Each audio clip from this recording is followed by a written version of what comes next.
কখনো ভেবেছেন গরিব হওয়ার মানে কি জীবনভর হেরে যাওয়া? আজ আমি আপনাদের শোনাবো এমন এক মানুষের গল্প যিনি জন্মেছিলেন দরিদ্র পরিবারে, কিন্তু শেষ পর্যন্ত হয়ে উঠেছিলেন বিশ্বের ইতিহাসের সবচেয়ে মহান রাষ্ট্রপতিদের একজন। তার নাম আব্রাহাম লিঙ্কন। তাহলে চলুন জেনে নিই এক গরিব ছেলের জীবনের সংগ্রামের কাহিনী। লিঙ্কন জন্মেছিলেন এক দরিদ্র পরিবারে, কাঠের কুঁড়ে ঘরে।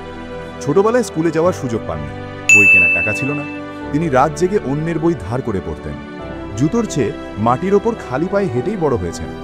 শুরু যতই ছোট হোক না কেন, স্বপ্ন যদি বড় হয় তাহলেই পরিবর্তন সম্ভব। তিনি ব্যবসায় নামেন, ব্যর্থ হন। নির্বাচনে দাঁড়ান, হেরে যান। প্রেমে পড়েন, প্রিয়জন মারা যান। মানসিকভাবে ভেঙে পড়েন, কিন্তু আবার উঠে দাঁড়ান। বারবার হেরেও তিনি কখনো হাল ছাড়েননি। সফলতার পথে সবচেয়ে বড় শিক্ষক হল ব্যর্থতা। শেষ পর্যন্ত তিনি আমেরিকার রাষ্ট্রপতি হন। দাসপ্রথা বিলোপ করে মানবতার ইতিহাসে সোনালী অধ্যায় রচনা করেন।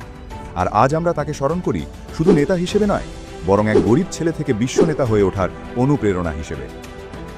গরিব ঘরে জন্ম নেওয়া আপনার দোষ নয়, কিন্তু গরিব মানসিকতা নিয়ে মারা যাওয়া আপনার দোষ।